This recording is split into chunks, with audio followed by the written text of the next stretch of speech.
Back in 2016, my family rented a cabin for a week near Moosehead Lake in Maine. It was my parents, my little sister, and me. The cabin wasn't completely remote. There were a few others nearby, but it was surrounded by dense pine forest and felt pretty isolated once the sun went down. On our third night, I couldn't sleep. It was humid and the fan in the bedroom barely worked. I ended up grabbing a bottle of water and stepping outside to cool off. It was just after midnight, and everything was dead quiet. No wind, no insects, nothing. I remember that because it felt unnatural. Normally the woods are loud at night. I walked a bit down the dirt path toward the lake, maybe 100 feet from the cabin. That's when I noticed a figure just barely visible through the trees, standing completely still. At first I thought it was another camper, someone walking to the lake too, but they weren't moving.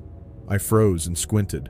The person was tall, too tall, at least 6 feet 5 inches, and very thin. I could make out that he was wearing something light-colored, like a white t-shirt maybe. But the part that really unsettled me was how he was standing. He wasn't facing the lake, he was facing me. I backed up slowly, trying not to make a sound. I wasn't about to call out and risk waking my family, but I wanted to be sure I wasn't just imagining it. As I reached the edge of the path, I turned back to look, and he was gone. I mean completely gone. There was no movement, no sound of footsteps, just silence. The next morning, I walked the same trail in daylight. I found a cigarette butt crushed into the dirt right where I'd seen the figure. No one in our family smokes.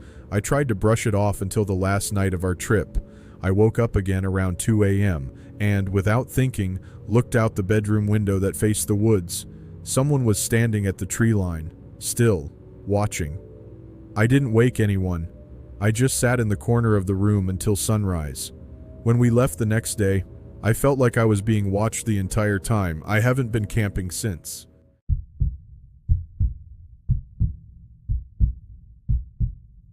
In 2019, I did a solo backpacking trip across Spain. I was 23 at the time, broke and honestly kind of reckless. In Valencia, I stayed in a super cheap hostel near the edge of the city. It wasn't the cleanest place, but it had a bed and AC. That was enough for me. My room was at the end of a narrow hallway, second floor. It had one tiny window that faced an alley and a single creaky wooden door with a cheap metal lock. On my second night there, I went to bed around midnight. I'd been walking all day, so I passed out almost instantly. But something woke me up around 3 a.m., a metallic clicking sound.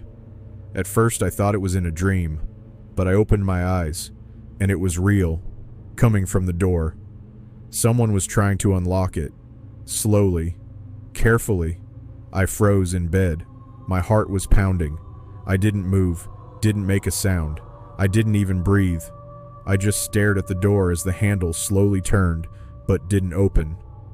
Then silence. For about 30 seconds. Then I heard the softest tap against the door, just once. I sat up, thinking maybe it was a drunk guest who got the wrong room. I whispered, "Hello?" Nothing. I got out of bed, grabbed my phone, and turned on the flashlight. I looked through the peephole. No one was there. The hallway was empty, but when I checked the lock, it was halfway turned. That only happens if you have the key or a copy. I stayed awake the rest of the night with the chair pushed against the doorknob. The next morning, I asked the guy at the front desk if anyone had been given my key. He looked confused and said, "Only you have that key." I left that day and booked an overpriced hotel in the city center. It blew my budget, but I slept a lot better.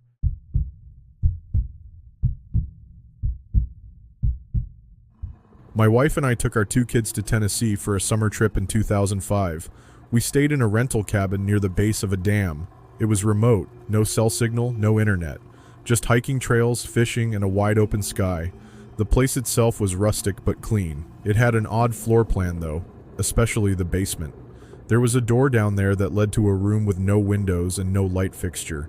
It smelled musty, like old soil. We joked it looked like a serial killer's room and kept it shut. On the third night, something strange happened. Around 1 a.m., I woke up to a soft thud coming from below us. I figured it was one of the kids getting up, but when I checked their rooms, they were both out cold. I walked downstairs with a flashlight. The living room was empty. The basement door was slightly open. I know I locked it. I always check. I called out, "Hello?" No answer. I turned on the basement light and slowly made my way down. As I reached the bottom, I heard a long, slow scraping sound coming from that weird back room. I stood at the doorway for a full minute, paralyzed. Then the scraping stopped. I flipped the light into the room. Empty. The only thing I noticed was a pile of dirt in the far corner, like something had been dug up, but there was no shovel, no tool, just the pile. I didn't tell my wife until we got home. I figured maybe it was an animal or I was half asleep. But a month later I saw a news segment about another family who rented that same cabin. They found a bone, human, possibly a child's, buried under the floorboards of that basement room. I'll never go back there. And I've never booked a rental without reading every single review since.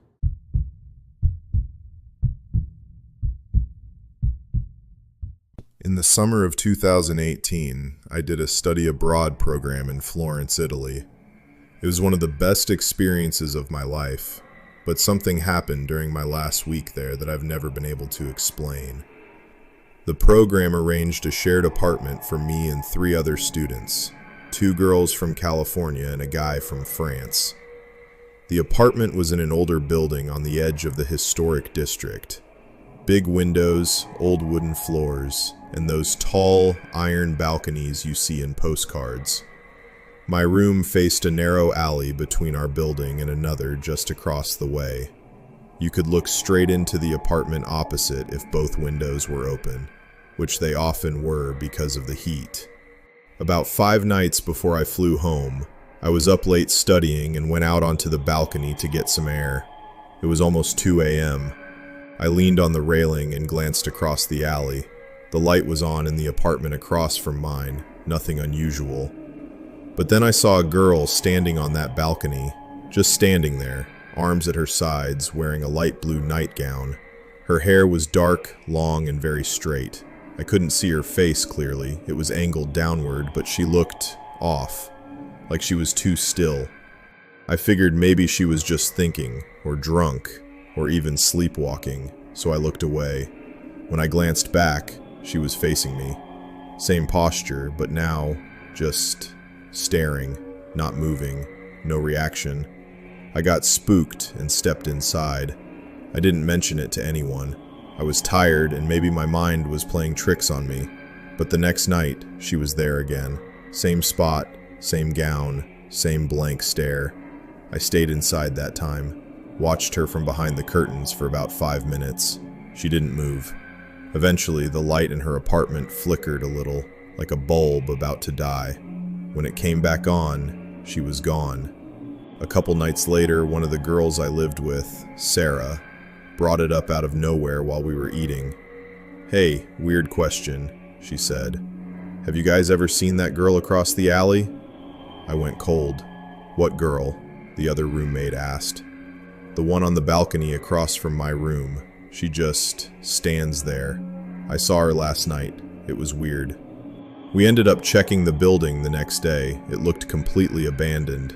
Peeling paint, empty rooms, broken furniture, no lights, no signs of anyone living there. And the unit directly across from us, boarded from the inside. On my last night, I couldn't help myself. I looked out one more time before bed. The balcony was empty, but the light in the room flickered on, just once, then off again.